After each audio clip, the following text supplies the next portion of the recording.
Assalamualaikum warahmatullahi wabarakatuh. Alhamdulillahi rabbil alamin wa bi ni'matihi tatimmu as-salihat. Asyhadu an la ilaha illallah wahdahu la syarika lah wa asyhadu anna Muhammadan 'abduhu wa rasuluhul karim. Allahumma shalli wa sallim ala nabiyyina وسيدنا المصطفى محمد وعلى آله وأصحابه أجمعين أما بعد رب اشرح لي صدري ويسر لي أمري واحلل عقدة من لساني يفقهوا قولي.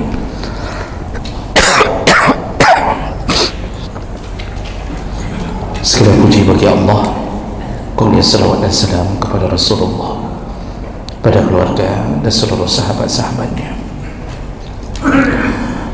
Bapak Ibu jemaah salat maghrib dan Aisyah yang Allah muliakan, insyaAllah, di pertemuan kita yang lalu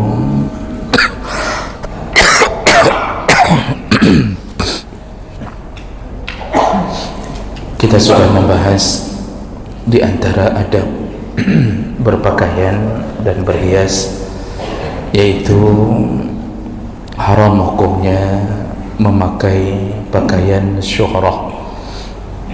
Syuhrah itu pakaian yang tampil beda disertai dengan kesombongan, haram. Walaupun pakaian itu pakaian yang menunjukkan kesederhanaan, tapi berbeda dari tampilan biasanya.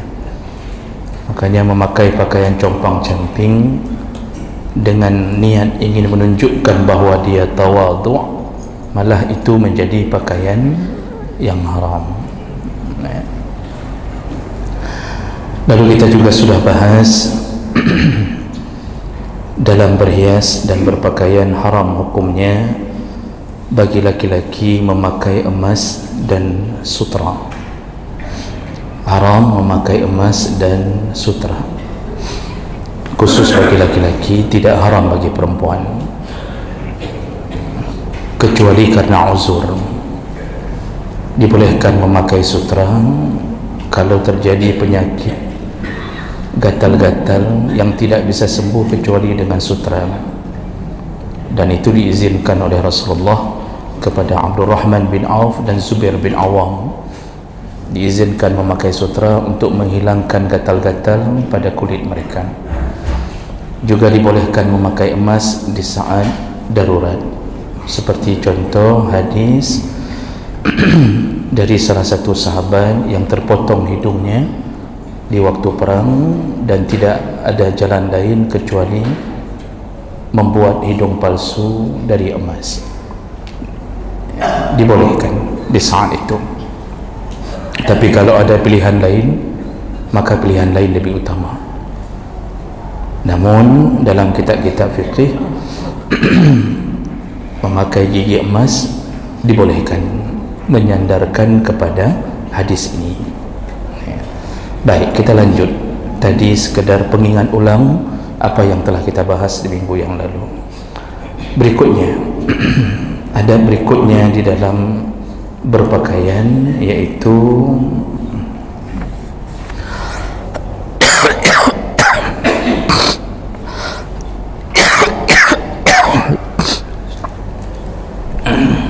tahrim irtida al-malabis allati 'alayha salban atau tasawir. Haram hukumnya memakai pakaian atau perhiasan yang berbentuk palang salib atau baju yang bergambar.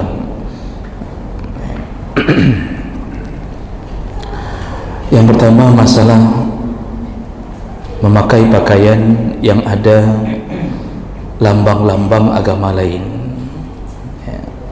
Ini perlu dipertegas lebih dahulu. Yang diharamkan apabila memang baju itu jelas gambarnya memang gambar simbol agama lain,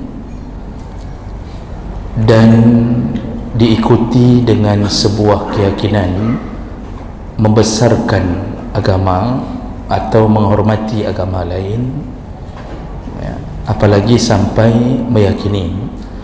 Kalau sampai pada titik meyakini kebenaran agama lain, maka dia murtad, otomatis menjadi murtad, ya. Jadi meyakini kebenaran salib, murtad. Karena dalam agama kita Allah telah membongkar tentang apa yang diyakini oleh agama Nasrani, bahwa Yesus mati di tiang salib, sedangkan Allah menceritakan wa ma qataluhu wa ma salabuhu walakin syubbiha lahum. Dia tidak dibunuh, dia tidak disalib, tapi diserumpamakan dengannya. Nah, jadi ada salah satu pengkhianat yang diserumpamakan dengannya. Kata ahli sejarah bernama Yudas Iskariot. Wallahu alam. Nah, jemaah mereka Allah. Jadi kalau kita baca sejarah antara Katolik dengan Protestan, ada perbedaan dalam lambang ini. Kalau Katolik disalib ada patung atau gambar Yesus, tapi Protestan hanya memakai salib, tidak ada gambar atau patung Yesus, ya. Karena menurut Protestan, ini hasil yang pernah kita baca, bahwa tidak layak seorang anak Tuhan dipamerkan hanya dengan celana dalam saja lalu menjadi lambang kemuliaan. Maka Protestan tidak mau memakai lambang gambar Yesus, hanya salib saja. Itu biasanya kita bisa membedakan mana Katolik, mana Protestan. Nah, bagi kita yang agama Islam, ketika memakai lambang-lambang tersebut, kalau diikuti dengan keyakinan semua agama itu benar, maka jatuh pada murtad. Jadi kalau sudah sampai pada titik pluralisme, jadi mengatakan semua agama benar, maka itu murtad. Jadi tidak perlu merasa keren dengan memakai logika-logika, ya. Padahal jelas dalam kebenaran agama Allah telah mengatakan dalam Al-Quran, Nabi telah mengatakan bahawa Nasrani dan Yahudi bukan termasuk bukan termasuk jalan orang yang diberi petunjuk. Makanya ketika diucapkan ihdinas siratal mustaqim, tunjukilah kami ke jalan yang lurus, itu kan disebutkan jalan yang mana, yaitu siratal ladzina an'amta alaihim, yaitu jalan-jalan yang engkau ridai, engkau beri nikmat, ya Allah. Disebutkan oleh Allah langsung, bukan jalan ghairil maghdubi alaihim wala ad-dhallin, bukan jalan yang dimurkai Allah dan bukan jalan yang sesat. Lalu Nabi ditanya oleh sahabat, siapa maghdub alaihim, siapa yang dimurkai? Rasulullah dengan tegas menjawab, al-yahud, yaitu orang-orang Yahudi. Lalu siapa yang dhallin, yang tersesat? Rasulullah menjawab, Nasrani.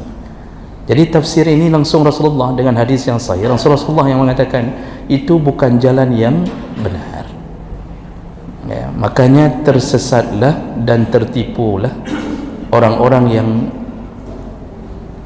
meyakini kebenaran di luar Islam, ya. Oh, masalah mereka meyakini sendiri terserah, tapi menurut agama kita tersesat, ya. Nanti kita lihat buktinya di hari kiamat. Kita lihat buktinya di hari kiamat, siapa yang benar di antara kita. Jawab mereka Allah Subhanahu wa taala. Rasulullah sallallahu alaihi wasallam dimanapun menjumpai salib. Jadi di masa Rasulullah hidup kan ada dua agama besar pada waktu itu, ya, ada Yahudi dan Nasrani. Namun ada satu lagi paganism, iaitu agamanya orang-orang yang bukan Yahudi, bukan Nasrani, tetapi menyembah berhala. Nah, yang paling banyak yang pagan ini, yang paganism ini, penyembah berhala, itu Abu Jahal dan kawan-kawan, Abu Jahal, Abu Lahab dan kawan-kawan. Dan mereka ditipu oleh syaitan sampai begitu Rasulullah 23 tahun berdakwah untuk mentauhidkan. Di ujung-ujung hidup Rasulullah sempat mengatakan dalam hadis, qad aisa asy-syaitan, dalam hadis yang lain, inna syaitan qad aisa, sesungguhnya syaitan telah berputus asa. Apa yang putus asa? Mensyirikkan kaum Arab sekarang. Jadi enggak mampu lagi disyirikkan karena semua orang sudah beralih mengenal Muhammad sallallahu alaihi wasallam, mengenal Islam. Jadi di waktu itu berkembangnya Islam luar biasa sampai syaitan tidak mampu lagi membuat orang-orang kembali kepada berhala. Nah, lalu kemudian kata Rasulullah, karena dia sudah putus asa, apa yang dia lakukan berikutnya? Dia akan memecahkan persatuan di antara kita. Itu langkah syaitan berikutnya. Kita tidak syirik, Pak, tapi mupaki tabi-tabi rod. Nah, maka berulang-ulang saya katakan, janganlah sampai urusan-urusan khilafiyah menjadi penyebab kita berpecah. Yang ubud hanya urusannya, ya. Hanya orang kecil yang merasa dirinya, yang merasa itu urusan besar. Orang besar tidak merasa itu urusannya besar, ya. Itu urusan-urusan khilafiyah itu dalam fikih manapun tidak mungkin dihindari. Cukup berlapang dada dengan saudara kita yang mungkin berbeda pemahaman dengan kita. Selama dia bersyahadat la ilaha illallah Muhammad Rasulullah, dia adalah saudara kita, ya. Jadi jemaah maka Allah, Rasulullah begitu ketemu simbol-simbol Nasrani dalam beberapa hadis, disebutkan contoh dari Aisyah radhiyallahu anha, anna Nabi sallallahu alaihi wasallam lam yakun yatruk fi baitihi syai'an fihi tasalib illa naqadahu. Dimanapun Rasulullah menjumpai lambang salib di rumahnya, ya, atau di luar rumahnya, tetap diturunkan, dihancurkan oleh Rasulullah. Dalam hadis yang lain, lam yakun Rasulullah sallallahu alaihi wasallam yada' fi baitihi thawban fihi tasalib illa naqadahu. Rasulullah kalau menjumpai kain yang ada lambang salib, segera beliau membuang kain tersebut atau menghancurkannya. Hadis riwayat Ahmad dengan derajat yang sahih. Nah, jadi urusan seperti ini itu karena kita sudah tahu lambang itu memang milik agama lain. Nah, itu yang menyebabkan haram untuk kita gunakan, karena dengan begitu kita telah memuliakan. Sebenarnya tidak mesti salib, Pak. Saya pernah menemukan langsung mahasiswa saya, ya, ketika presentasi pakai baju kaos, tertulis kaligrafi di bajunya, ya, di tengah kaligrafi itu, jadi ada kaligrafi melingkar bulat, di tengah kaligrafi itu tertulis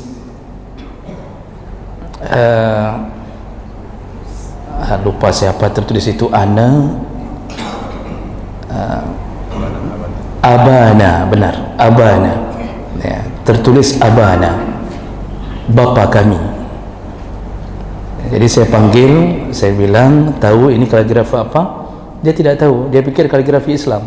Pokoknya kadang-kadang ada orang yang awam, asal tertulis bahasa Arab dikira semuanya sudah Islam. Itu koran dibungkus martabak, marah. Padahal koran Arab, itu koran Arab itu sama kayak koran kita. Begitu dibungkus martabak kita marah. Kenapa? Kita nggak bisa membedakan mana koran, mana Quran. Kita kira semuanya Quran, ya. Padahal itu kaligrafi milik Nasrani. Nasrani di Arab itu juga melantunkan seperti kita melantunkan zikir-zikir dalam bahasa Arab, ya, untuk Tuhan mereka. Jadi kalau orang nggak bisa membedakan, kadang-kadang mengira itu Islam. Jadi jawab mereka Allah, semua lambang-lambang di baju yang ada salib atau lambang-lambang Yahudi, kalau itu memang simbol mereka, haram untuk dipakai.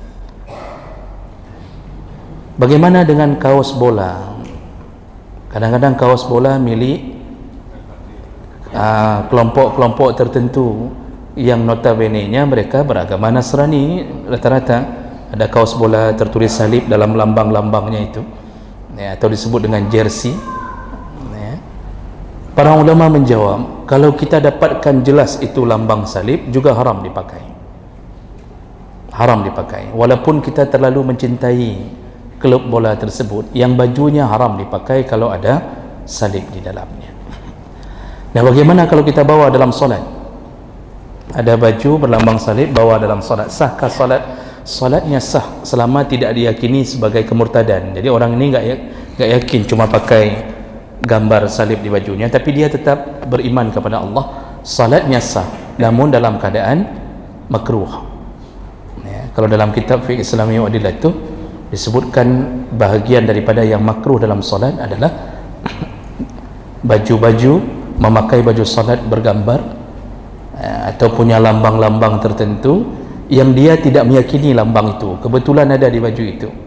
Salatnya sah, tapi salatnya bisa jadi tidak diberi pahala oleh Allah, ya, atau dikurangi pahalanya oleh Allah.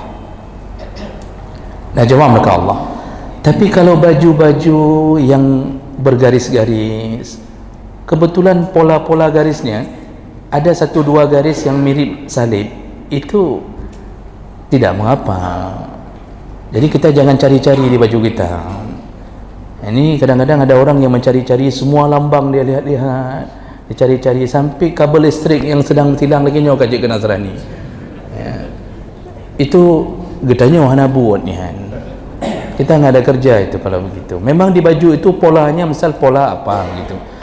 Jadi pas rupanya ada garis yang mirip lambang begini. Nah, ini tidak mengapa karena tidak disengajakan lambang itu tercipta sendiri, dan itu pun berpola-pola, itu tidak mengapa, ya. Kalau kita mau cari itu banyak sekali, ya, di sajadah, di permadani kita cari, garisnya mirip salib, akhirnya kita nggak bisa buat apa-apa. Nah, itu tidak mengapa kalau tidak dimaksudkan untuk membuat salib. Nah, jadi memakai pakaian ini haram, jangan besarkan agama lain. Nah, kemudian bagaimana dengan hukum memakai pakaian yang bergambar? Urusan bergambar atau melukis ini urusannya urusan besar di hari kiamat, ya, karena hadis-hadis menyebutkan semua para pelukis, pemahat patung, nanti di hari kiamat Allah akan meminta untuk dihidupkan, ya. Allah akan minta hidupkan hasil karyamu, ya, hidupkan patungmu, hidupkan lukisanmu. Ketika tidak bisa dihidupkan, dimulailah azab Allah yang paling dahsyat. Makanya ada hadis yang menyebutkan, inna asyaddan nasi azaban yaumal qiyamah, sesungguhnya azab yang paling pedih diterima di hari kiamat adalah al-musawwirun, orang-orang yang suka membuat patung atau lukisan. Makanya hari ini perlu kita pertegas, jangan biasakan anak kita melukis dengan sesuatu yang bentuknya makhluk bernyawa, manusia dan hewan. Rasulullah SAW tidak mengharamkan ketika yang dibentuk atau dilukis adalah tumbuh-tumbuhan, ya, kata Rasulullah dalam hadis riwayat Bukhari Muslim dari Abi Hurairah radhiyallahu anhu, sami'tu Rasulullah sallallahu alaihi wasallam yaqul, aku mendengarkan Rasulullah sallallahu alaihi wasallam berkata, qala Allah Ta'ala, Allah berkata, ini hadis qudsi, wa man adlamu mimman zahaba bi khalqika khalqi, adakah orang yang lebih zalim daripada orang-orang yang menyerupai ciptaanku atau membuat perumpamaan dari ciptaanku. Falyakhluqu zurratan aw liyakhliqu habbatan aw liyakhluqu sya'iratan, kata Rasulullah, ya. Oleh karena itu, kalau mau buat gambar, mau buat patung, buatlah yang bentuknya biji-bijian, bentuknya gandum. Nah, ini maksudnya kiasan. Kalau pohon-pohon tidak mengapa. Jadi kalau mau lukis, lukis yang bentuknya bukan makhluk bernyawa, ya, bukan hewan, bukan manusia. Nah, para ulama mensyaratkan dua, baru haram gambar atau patung. Yang pertama berbentuk makhluk hidup, yaitu hewan dan manusia. Yang kedua dimuliakan. Jadi kalau tidak ada salah satu dari syarat dua ini, maka tidak mengapa. ada bentuknya makhluk hidup tapi tidak dimuliakan. Contoh, ada gambar Ipin Upin di keset kaki. Setiap kali mau masuk kamar mandi, kita injak dulu tu Ipin Upin dengan Kak Ros kita injak. Makanya Kak Ros haram kahwin gara-gara gitulah. Itu gambar jelas manusia, jelas gambar manusia. Haramkah? Tidak, karena tidak kita muliakan. Makanya kalau ditanya boneka anak-anak yang berbentuk panda, berbentuk harimau, berbentuk apa saja, kita beli. Haramkah? Jawaban ulama seluruhnya mengatakan tidak, selama digunakan untuk bermainnya anak-anak. Dicampak sana, dicampak sini, dipukul abangnya dengan boneka itu, terlepas isi perutnya, nampak? Sampai dikencingi, ngences, jatuh ke atas, sampai panda itu menyesal hidup bersama si anak ini. Harumkah? Tidak haram selama tidak dimuliakan. Jadi kalau gambar itu berada di atas permadani karpet, selama diinjak-injak, maka tidak mengapa. Begitu juga ketika para ulama membicarakan bagaimana kalau gambar itu berada di baju anak-anak, di main luhub, dia main lumpur apa, kemudian jatuh muntah di bajunya. Kalau di baju anak-anak, kata para ulama tidak mengapa, tapi kalau di bajunya bapa anak-anak, itu haram. Apalagi dibawa dalam solat, solatnya sah tapi keharaman itu tidak hilang. Itu tadi menggabungkan antara batil dengan hak. Itu nanti yang haknya dapat, solatnya nggak perlu qadha, tapi bisa jadi batil itu menghapuskan pahalanya. Dan kemudian mengganggu orang banyak. Memakai pakaian yang bergambar itu mengganggu orang.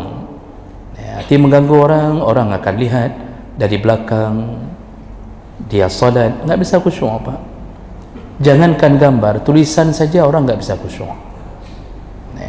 Misal di belakang baju kita tertulis minyak goreng sekilo 25.000, kamu pikiran tu tes mayangnya.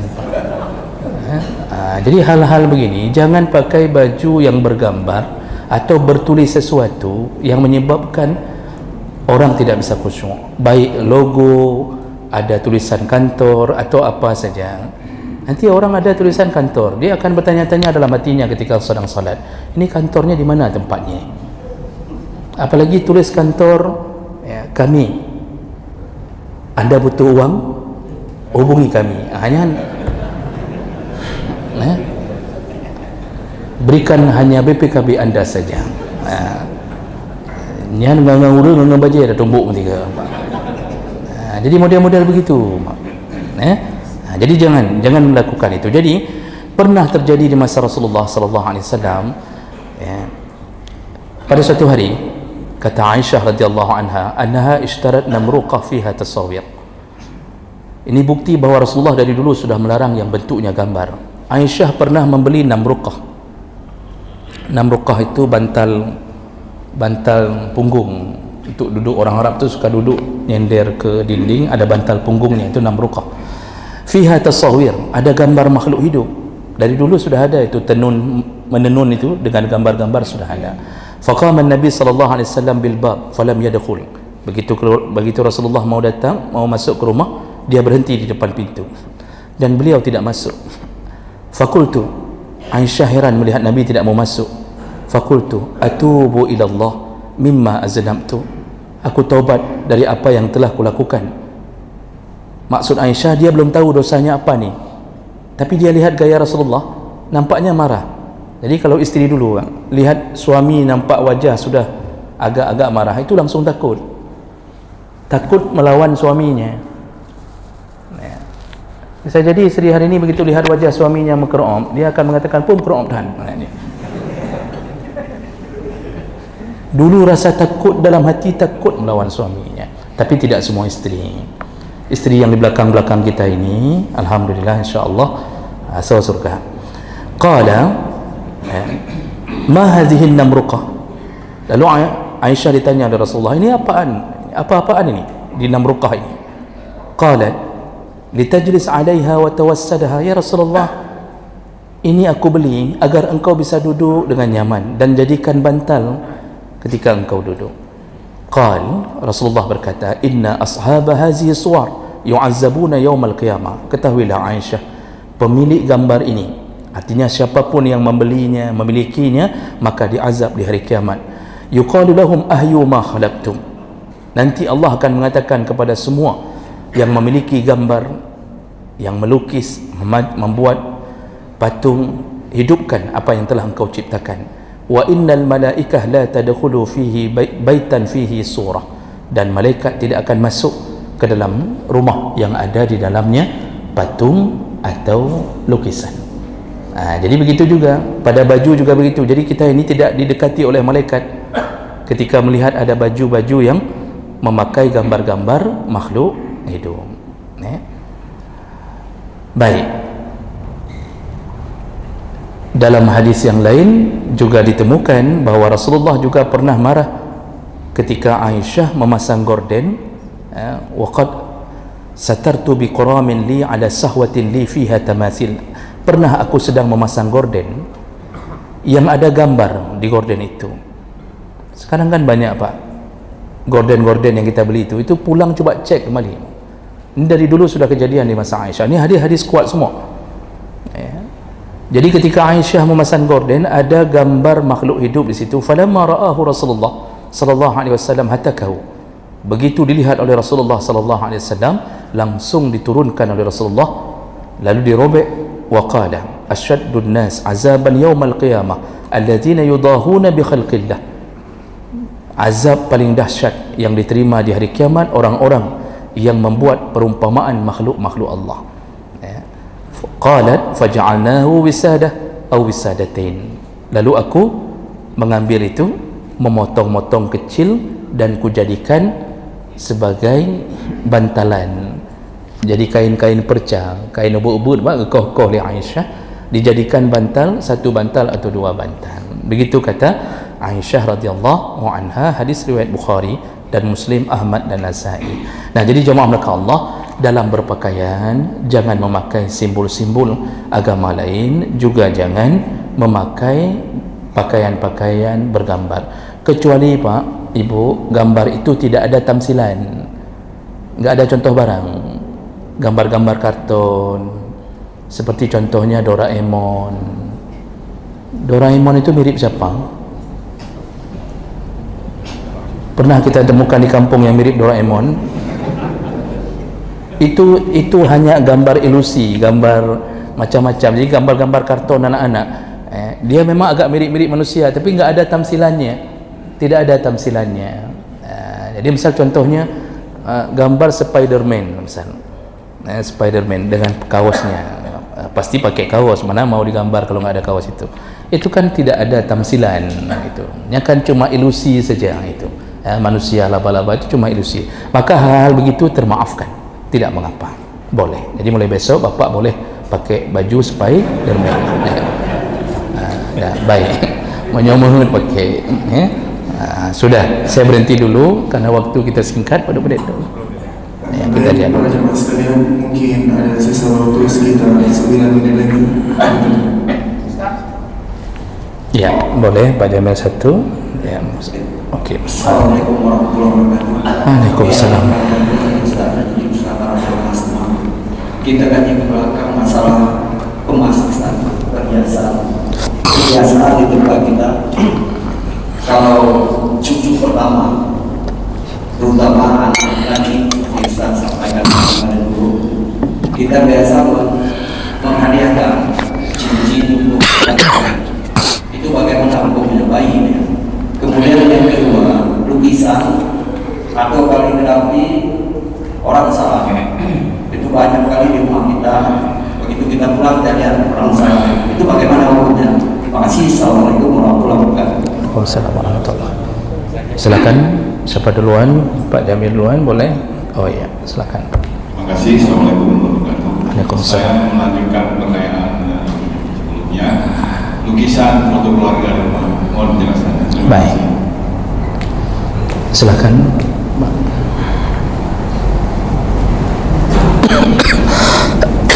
Assalamualaikum warahmatullahi wabarakatuh.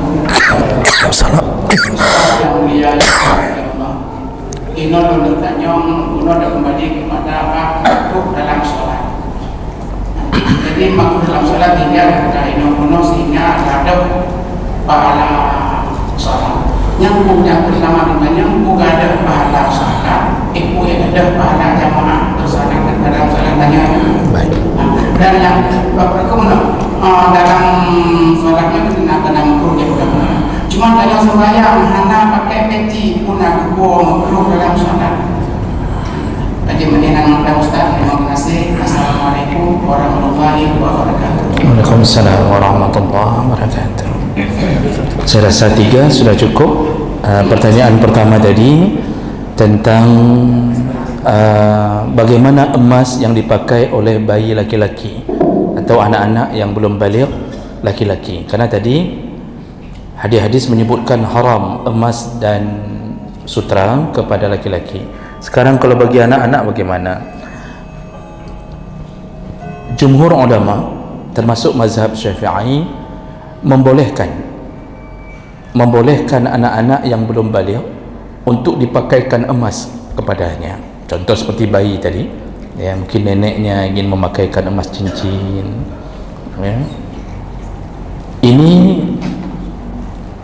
tidak dilarang dalam banyak sekali pandangan para ulama. Syekh Al-Bajuri dalam kitabnya Al-Bajuri, ya, itu juga menyebutkan halalnya, bolehnya. Imam Ar-Ramli dalam kitab Nihayatul Muhtaj, ya, ulama besar dalam mazhab Syafi'i, bahkan membuat sebuah kalimat, ya, apa yang dihalalkan ma yajuzu lil mar'ah fa yajuzu lil majnun was sabi. Apa yang dihalalkan bagi perempuan maka halal bagi anak bayi dan orang gila. Sampai begitu dibuat sebuah tamsilan untuk menjawab pertanyaan itu. Jadi anak bayi memakai emas walaupun laki-laki tidak dilarang.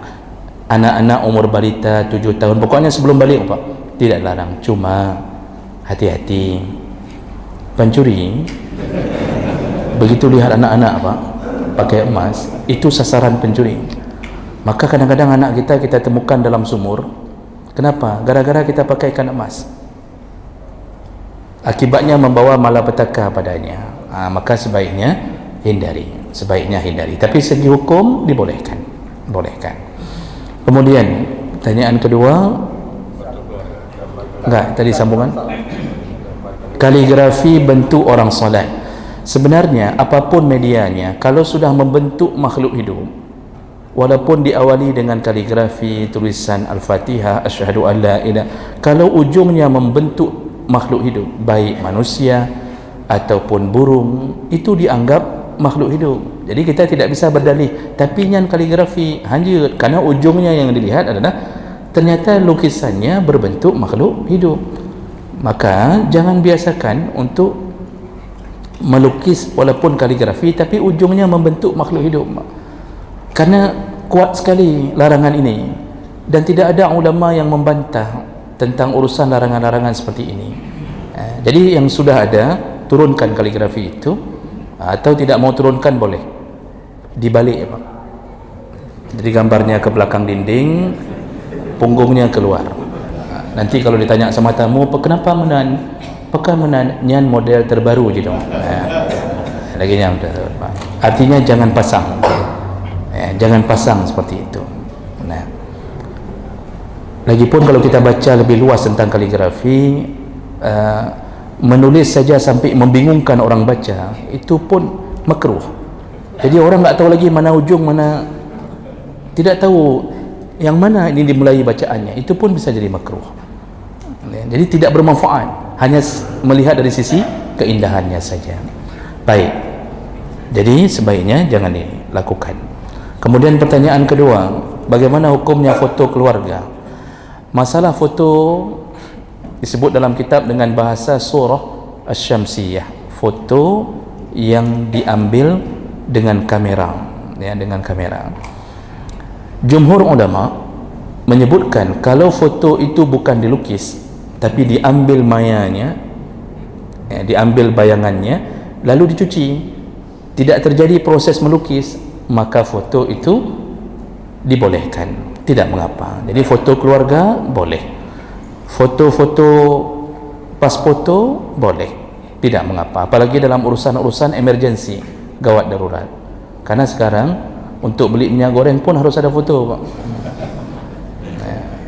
Nanti diminta BPJS, diminta ini, beli minyak goreng tapi harus ada BPJS. Ini dunia hari ini. Tapi foto bisa jatuh ke haram dalam bab yang lain, ketika yang difoto menampakkan auratnya. Bapa-bapa mengizinkan isteri memasang foto di Facebook, walaupun hukum fikih foto itu boleh, tapi ketika dia menampakkan aurat berubah jadi haram dari sisi itu. Semua dosa isteri bapa tanggung. Kenapa? Bapa berkuasa untuk melarang. Kan tinggal digeti saja gelinyung isteri, peka-peka dah gelinyung. Selesai. Tapi tidak. Malah hari ini bangga kalau ada isteri memamerkan kecantikannya di Facebook, padahal itu amalan haram. Dan meninggal kita, Facebook itu belum dihapus, ada orang menikmati gambar isteri kita, maka ikut berdosalah seorang suami yang membiarkan isteri dan anak gadisnya dalam maksiat ini. Jadi kalau mau aman di akhirat, jangan tinggalkan dosa jariah sekarang, lakukan di masa hidup untuk melarang itu. Jadi tidak mengapa foto yang bentuknya bukan lukisan, ya, walaupun ada satu dua ulama yang mengatakan haram, terutama ulama-ulama dari Arab Saudi itu langsung mutlak haram, foto pun tak boleh. Tapi dalam kitab-kitab yang orang mengatakan agak keras seperti fiqh sunnah, itu pun mengatakan boleh, ya, apalagi kitab-kitab mazhab yang 4 rata-rata mengatakan boleh foto. Pertanyaan berikutnya, benar tidak pakai peci dalam solat, apakah makruh? Saya pernah baca di antara perkara yang makruh dalam solat adalah telanjang kepala, tapi makruhnya bukan makruh tahrim, hanya makruh tanzih, ya, jadi tidak sampai pada batasan haram. Solat sah, solatnya sah, ya, tapi tidak sampailah menimbulkan dosa besar, tidak. Dosa kecil pun mungkin agak sedikit-sedikit nyerempet sajalah begitu, tapi tidak sampai berdosa dengan hal-hal begini, apalagi menyebabkan tidak sahnya salat, tidak. Pahala jamaah tetap dapat, karena tidak ada dalam tulisan satu pembahasan fikih pun yang mensyaratkan harus berpeci, tidak ada. Pembatal salat pun enggak dibuat bisa batal salat, tidak. Namun kenapa makruh masih disebutkan? Karena Nabi tidak pernah telanjang kepala ketika salat, selalu dalam keadaan menutup, ya. Baik, kira-kira begitu. Nasa bodoh belum?